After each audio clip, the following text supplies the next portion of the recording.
So there's a Dodge Challenger Hellcat over here, and this stupid Volkswagen just gets all up in my shop.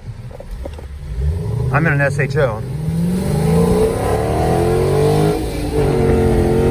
And I'm beating him. I'm beating him. Hey, I beat him off the line. SHO, baby. It's a Ford. I don't care what anybody says. That car still looks really sweet.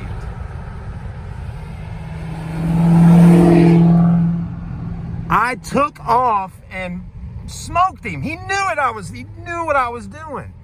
I'm sitting there at the light, looking all fresh in my SHO Taurus, and he looked over at me and kind of like nodded at me. And anyways, and then this Passat comes right up in the middle. I'm like, oh man, come on, really? I'm like, the guy's not gonna race me.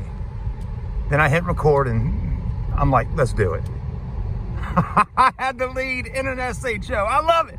I don't know if that was a Hellcat, but I could swear I seen the cat logo on the fender there. Anyways, all right, boy, this is 365 horsepower, 350 foot-pounds of torque, twin turbo V6, baby. Yeah, go Ford.